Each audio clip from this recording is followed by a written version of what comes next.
Quoto, I am sure you will think of something to tell them. I certainly would. That afternoon, during the team meeting prior to workout, I told the coach and team that my eccentric grandfather from Chicago, who used to be a member of the Turners Gymnastics Club, was visiting for a couple of weeks and wanted to come watch me. He's a nice old guy, really spry. He fancies himself quite a coach. If you all wouldn't mind, and would be willing to humor him a little, he's not quite playing with a full deck, if you know what I mean. I'm sure he won't disrupt workout too much. The consensus was favorable. Oh, by the way, I added, he likes to be called Marilyn. I could hardly keep a straight face. Marilyn, everyone echoed. Yeah. I know it's kind of bizarre, but you'll understand when you meet him. Rick says maybe seeing Marilyn in action will help us understand you, Millman. They say it's hereditary. They laughed and started warm up. Socrates was entering my domain this time, and I'd show him. I wondered if he'd like his new nickname. Today, I had a little surprise planned for the whole team. I'd been holding back in the gym, and they had no idea that I'd recovered so fully. I arrived at the gym early and walked into the coach's office. He was shuffling through papers scattered on the desk when I spoke. Hal said, I want to be in the inter-squat competition. Peering above his glasses he said sympathetically, you know you are not fully healed yet. I've talked to the team doctor, and he said your leg will need at least 3 more months. Hal, I pulled him aside and whispered, I can do it today. Now, I've been doing some extra work outside the gym. Give me a chance. He hesitated. Well, okay, one event at a time, and we'll see how it goes. We all warmed up together, from event to event, around the small gymnastics room, swinging, tumbling, vaulting, pressing to handstands. I started out performing moves I hadn't done in over a year. I was saving real surprises for later. Then the first event came, floor exercise. Everyone waited, staring at me as I stood ready to begin my routine, as if wondering whether my leg would stand the strain. Everything clicked. The double back, a smooth press to handstand, keeping a light rhythm going on the dance elements and turns I'd created, another sky-high tumbling pass, then a final aerial sequence. I landed lightly, under perfect control. I became aware of the whistling and applauding. Sid and Josh looked at one another in amazement. Where did the new guy come from? Hey, we'll have to sign him up for the team.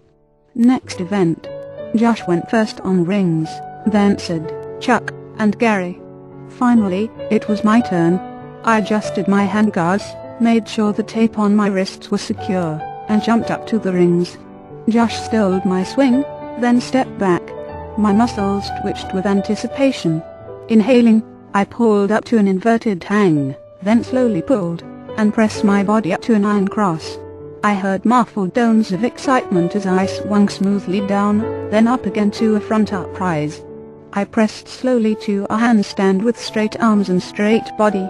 Well, I'll be damned, Hal said, using the strongest language I'd ever heard him use.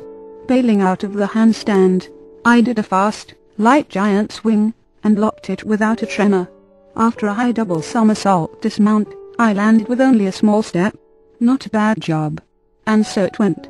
After completing my final routine, again greeted by hoots and shouts of surprise, I noticed Socrates, sitting quietly in the corner, smiling. He must have seen it all. I waved to him to come on over. Guys, I'd like to introduce my grandfather. Said, this is Sid, Tom, Hub, Gary, Joel, Josh. Guys, this is, we're pleased to meet you, Marilyn, they said in chorus. Socrates looked puzzled for the merest moment, then said, hello, I'm glad to meet you too. I wanted to see what kind of crowd Dan runs around with. They grinned, probably deciding they liked him. I hope you don't think it's too strange, my being called Marilyn, he said casually. My real name is Merrill, but I got stuck with the nickname. Did Dan ever tell you what he was called at home? He chuckled. No, they said eagerly. What? Well, I'd better not say. I don't want to embarrass him. He can always tell you, if he wants to. Socrates, the fox, looked at me and solemnly said, you don't have to be ashamed of it, Dan. As they walked off, they said to me, bye, Suzette, bye, Josephine, see you later, Geraldine. Oh, hell, look what you've started, Marilyn." I stomped down to the showers.